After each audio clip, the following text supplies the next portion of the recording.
Hello friend, welcome to our new YouTube channel Rahul learning point. तो आज की इस वीडियो में हम मल्टीप्लायर के बारे में पढ़ेंगे। मल्टीप्लायर मल्टीप्लायर इसका मतलब होता है गुणांक। जो मल्टीप्लायर का कॉन्सेप्ट है, सबसे पहले R.F. काहन ने अपनी पुस्तक में दिया था 1911 में। उसकी पुस्तक का नाम था the relation of home investment to unemployment. R F Kahn ने मल्टीप्लायर की कॉन्सेप्ट दिया।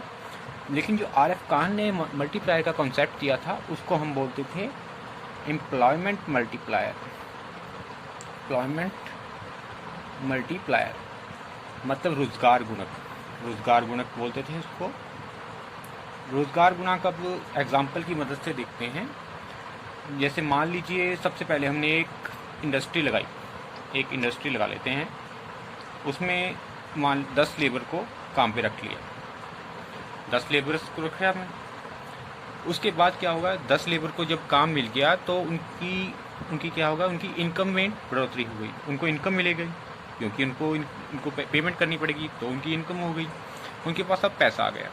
अब वो क्या करेंगे, इस पैसे को वो खर्च करेंगे, एक्सपेंडिचर करेंगे इसको।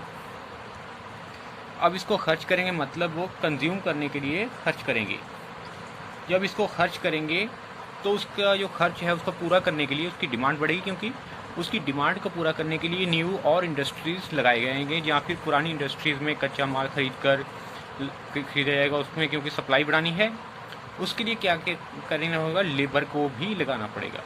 मान लीजिए इनकी डिमांड को पूरा करने के लिए हमने 40 लेबर और लगा लिए। उस इंडस्ट्री में नहीं, किसी और इंडस्ट्री में मान लीजिए अलग अलग इंडस्ट्री में 40 लेबर्स की डिमांड बढ़ने से 40 लेबर को काम मिल गया।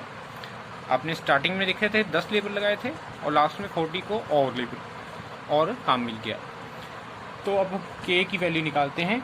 इसको मिलेगा 40/10, मतलब कि लास्ट में जितने लोगों को रोज़गार मिला और फर्स्ट में जितने लोगों को रोज़गार पे रखा था हमने। 40/10 = 4। ये हो गया हमारा एम्प्लॉयमेंट मल्टीप्लायर। ये है R.F. काहन की कंसेप्ट था। इसी को आधार बनाकर J.M. केन्स ने अपना मल्टीप्लायर का कॉन्सेप्ट पेश किया है, जिसको हम उसका जो कॉन्सेप्ट है उसको हम बोलते हैं इन्वेस्ट। अब हम इसके बारे में ध्यान देख। तो R.F. काहन का हमने मल्टीप्लायर देख लिया। अब इसके बाद आता है J.M. केन्स का मल्टीप्लायर। जो R.F. काहन का मल्टीप्लायर था वो था रोजगार गुणांक, मतलब एम्प्लॉयमेंट मल्टीप्लायर। लेकिन जो J.M. केन्स का मल्टीप्लायर है, ये इन्वेस्टमेंट से इनकम में कितनी बढ़ोतरी होती है उसके बारे में बताते थे। इसका फॉर्मूला है K = delta Y = delta I। इसको भी हम एग्जाम्पल की मदद से समझ सकते हैं। मान लीजिए हमने सबसे पहले 1 लाख रुपये का इन्वेस्टमेंट कर दिया। 1 लाख का इन्वेस्टमेंट कर दिया। अब जब 1 लाख का इन्वेस्टमेंट करेंगे तो इसके लिए क्या होगा, फैक्ट्री उस प्रोडक्शन को काम में लगाया जाएगा, तो उनकी इनकम में बढ़ोतरी होगी। जो 1 लाख का इन्वेस्टमेंट किया वो इनकी इनकम बन गया, इनकम जनरेट हो गई। अब जब उनकी इनकम जनरेट हो गई तो इसको वो खर्च करेंगे। अब खर्च करेंगे उसके लिए सप्लाई को भी बढ़ाना पड़ेगा, न्यू इंडस्ट्रीज़ लगेंगे, नए लोगों को रोज़गार मिलेगा। ऐसा करते करते मान लीजिए हमने लास्ट में 4 लाख रुपये की इनकम बढ़ गई। तो मल्टीप्लायर की वैल्यू कितना हुई, change in income delta Y over change in investment. Delta Y कितना है हमारा, इनकम में कितना चेंज आया अभी बताया हमने, 4 लाख ओवर 1 लाख। इन्वेस्टमेंट में कितना चेंज किया था, 1 लाख हमने इन्वेस्टमेंट में चेंज किया था। 4/1 = 4, तो मल्टीप्लायर की वैल्यू हो गई 4। ये हमारा हो गया केन्स का मल्टीप्लायर। अब हम नेक्स्ट देखते हैं कि MPC एंड K में क्या रिलेशनशिप है, इसके बारे में देखते हैं। तो नेक्स्ट हम देखते हैं relation between K and MPC। MPC मतलब marginal propensity to consume. Marginal propensity to consume में हमने पिछली वीडियो में देखा है। मार्जिनल प्रोपेंसिटी टू कंज्यूम का मतलब होता है कि हम अब नेशनल इनकम हो जो जितनी होती है उसमें से कितना % वो खर्च करते हैं, ये एमपीसी बताता है। और एमपीसी और के में रिलेशन क्या है, जब एमपीसी ज़्यादा होगा तो के का आकार भी बड़ा होगा, और जब एमपीसी कम होगा तो के का आकार भी कम होगा।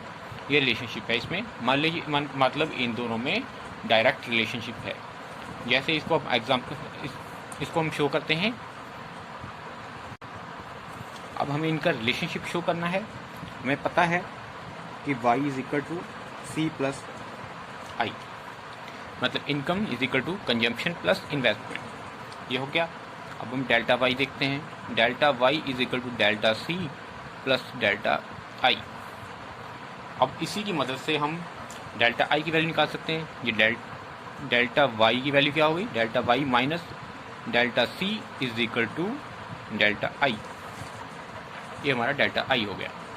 के की वैल्यू क्या थी हमारी, जो पहले देखा हमने, K is equal to delta Y over delta I, ये हमने पहले देखा है।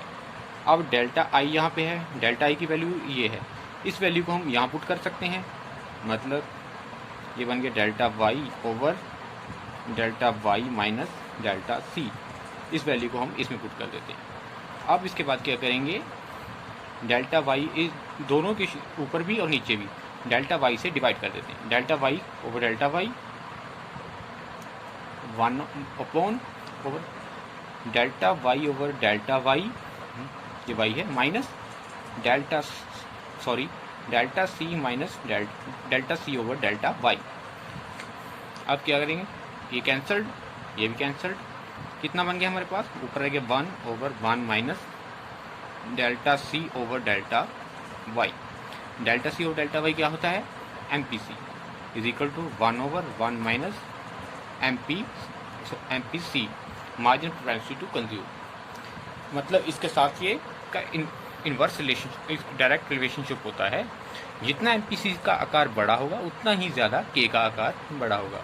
जैसे हम इसकी वैल्यू मान लें, कोई अज्यूम कर लेते हैं, मान लीजिए 0 पॉइंट है, एम पी सी मान ली हमने 0.5 वैल्यू है एम पी सी की। अब इस पुट करेंगे, K is equal to 1 over 1 minus 0.5 is equal to 1 over 0.5 is equal to 2।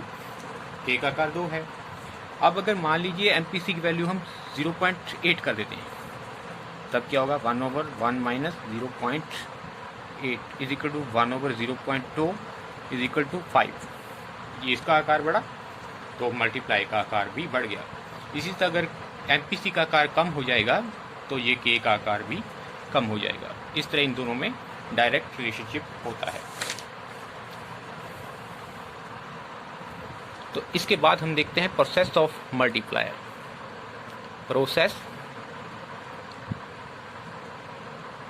Of multiplier मतलब के, इसको के से डोनेट करते हैं। ये जॉन मेयर केन्स ने ये दो तरह के होता है, एक तो होता है स्टैटिक कॉन्सेप्ट और एक है डायनामिक। जो जेएम केन्स ने अपनी पुस्तक जनरल थ्योरी में अपने को कॉन्सेप्ट दिया है उसको हम बोलते हैं स्टैटिक कॉन्सेप्ट ऑफ मल्टीप्लायर। सबसे पहले हम स्टैटिक कॉन्सेप्ट ऑफ मल्टीप्लायर देखते हैं और बाद में डायनामिक कॉन्सेप्ट ऑफ मल्टीप्लायर को देखेंगे। सबसे पहले स्टैटिक कॉन्सेप्ट ऑफ मल्टीप्लायर देखते हैं। स्टैटिक कॉन्सेप्ट अगर दो पार्ट्स में डिवाइड करते हैं। सबसे पहले है हमारा फॉरवर्ड एक्शन एंड दूसरा है backward action of multiplier. Forward action and backward action. John Maynard Keynes ने बताया है कि जो गुणक है एक दो धारी तलवार है, मतलब कि वो तुम्हारे लिए भी काम करती है और तुम्हारे खिलाफ भी काम करती है। मतलब कि क्या, जब इन्वेस्टमेंट में हम बढ़ोतरी कर देते हैं तो इनकम में कई गुना तक बढ़ोतरी हो जाती है, और जितने गुना बढ़ोतरी होती है उसको बोलते हैं हम के, मतलब मल्टीप्लायर कितना है। जैसे मान लीजिए इन्वेस्टमेंट में बढ़ोतरी करने से इनकम में 5 गुना बढ़ोतरी हुआ, 5 टाइम्स, तो के का आकार हुआ 5। इसी से उल्ट है जो वो है बैकवर्ड भी इसके उल्ट काम करेगा। अगर इन्वेस्टमेंट में कमी कर देते हैं, इन्वेस्टमेंट घटा दिया हमने, इन्वेस्टमेंट कम कर दिया, तो इनकम में भी कई गुना तक कमी आ जाएगी। जितने गुना तक कमी आएगी उसको बोलेंगे हम, उसका के का आकार होगा। अब इसको हम डायग्राम की मदद से भी देखते हैं। ये इस साइड हम ले लेते हैं इनकम और इस साइड ले लेते हैं सेविंग, इन्वेस्टमेंट, कंजम्पशन, ये ले लेते हैं। इस साइड है, ये हमारी है इनकम लाइन वाई और ये कंजम्पशन लाइन है सी, यहाँ पे इक्विलिब्रियम पॉइंट। अब हमने क्या किया, इन्वेस्टमेंट कर दिया। इन्वेस्टमेंट करने के बाद हमारी ये लाइन सी प्लस आई बन गई।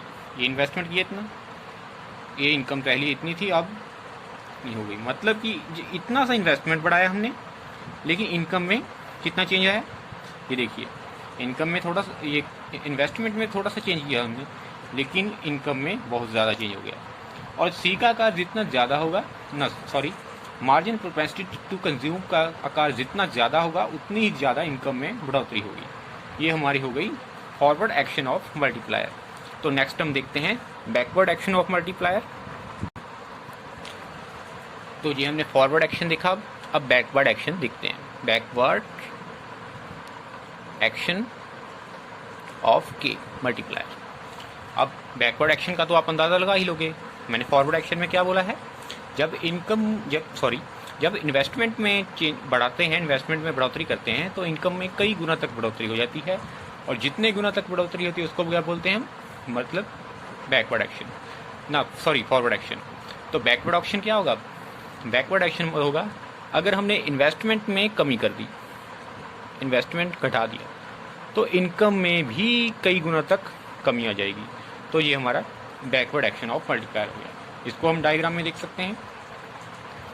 इसी तरह इस साइड है हमारा इनकम, इस साइड कंजम्पशन एंड इन्वेस्टमेंट। ये हमारी इनकम लाइन है वाई, और ये कंजम्पशन। अब क्या करना है, हमें इन्वेस्टमेंट को घटाना है। इन्वेस्टमेंट मान लीजिए नीचे कर दिया, ये कम कर दिया हमने, सी माइनस आई ऐसे बोले लिखेंगे हम। तो इतना कम किया तो इनकम में इतना कमी आ गई। ये देखिए, इन्वेस्टमेंट इतना घटाया हमने और ये इनकम में इतना कमी आ गई। जितने गुना तक कमी आएगी उसे क्या करेंगे, बोलेंगे के, और ये भी एमपीसी पे डिपेंड करेगा। के इज इक्वल टू, इसका फॉर्मूला है 1 माइनस एमपीसी। ये हमारा बैकवर्ड एक्शन ऑफ मल्टीप्लायर हो गया।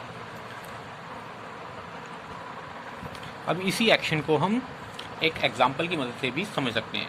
इसके लिए हमें एक जो शेड्यूल लेना पड़ेगा, इस साइड ले लेते हैं हम चेंज इन इन्वेस्टमेंट डेल्टा आई, और इधर ले लेते हैं change in income, change in consumption, ये तीनों ले लेते हैं हम।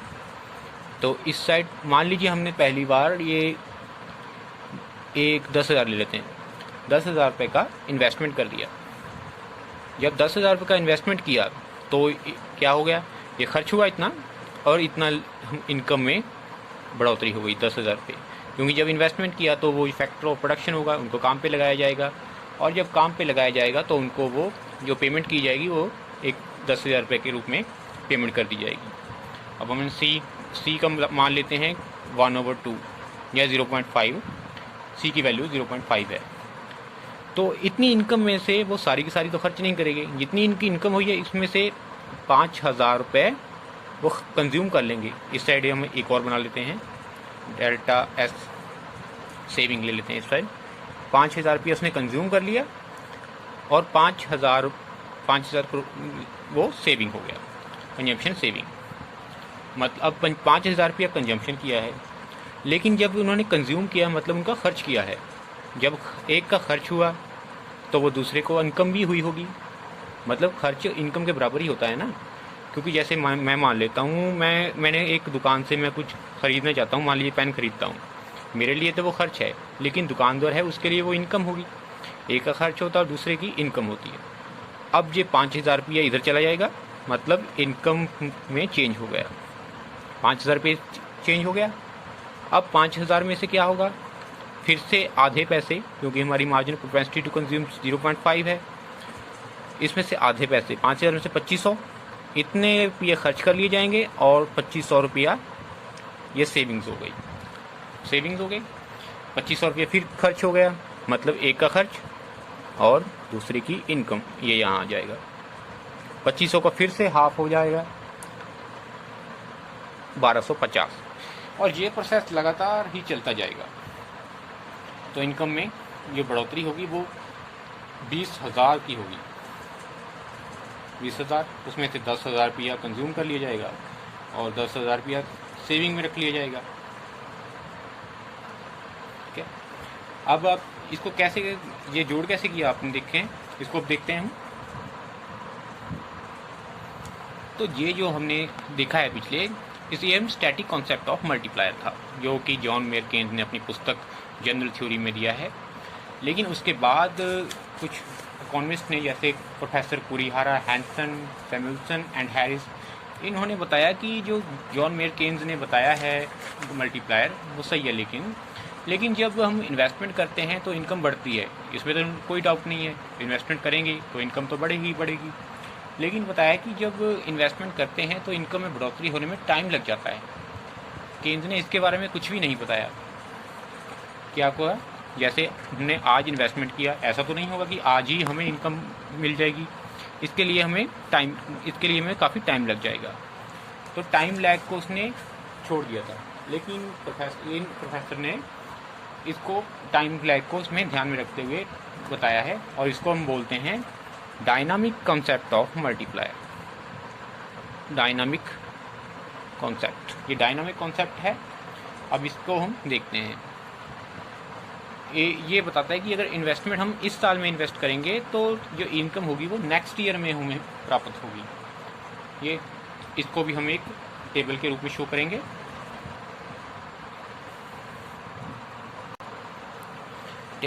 करेंगे। तो सबसे पहले हम यहाँ ले लेते हैं डेल्टा आई, और डेल्टा यहाँ ले लेते हैं डेल्टा वाई, डेल्टा सी, ये 3 ले लेते हैं। चेंज इन इन्वेस्टमेंट, सबसे पहले हमने मान लीजिए, ये आई इधर ले लेते हैं इनकम, इन्वेस्टमेंट, और ये इनकम कंजप्शन। सबसे पहले हमें इन्वेस्टमेंट में इतना चेंज कर दिया।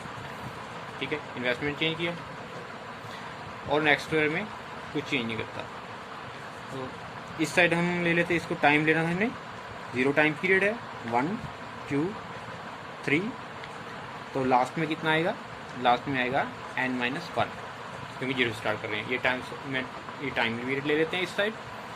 सबसे पहले हम 0 टाइम पीरियड में हमने इतना इन्वेस्टमेंट कर दिया, तो अब क्या होगा, इनकम के अगले साल में इनकम तो बढ़ेगी, मतलब नेक्स्ट टाइम पीरियड में इसके बराबर हमारी इनकम इतनी बढ़ गई, यहाँ से आ गई इनकम। अब इस इनकम में से खर्च भी करेंगे, सारी की सारी तो खर्च नहीं करेंगे, तो कितनी खर्च करेंगे, मार्जिन, ये निर्भर करेगा कि मार्जिन कैपेसिटी टू कंज्यूम कितना है, और MPC मान लेते हैं हम B है, B डेल्टा आई, इतना लोग कंज्यूम कर लेते हैं।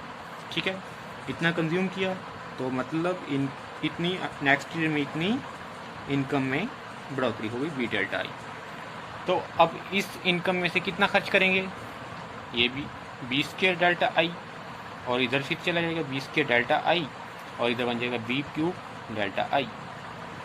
ये प्रोसेस लगातार चलता जाएगा। तो लास्ट में देखना है हमने, लास्ट में आ जाएगा हमारा Bn-1 डेल्टा आई, और इधर B। तो अब हम डेल्टा वाई की वैल्यू देखनी है कि इनकम में कितना बढ़ोतरी हुई है। वाई, इन सारी टर्म को जोड़ लेंगे। सबसे पहले तो 0 है, 0 प्लस डेल्टा आई प्लस B डेल्टा आई प्लस B² डेल्टा आई, और लास्ट में है Bn-1 डेल्टा आई। तो ये हमारा चल रहा है।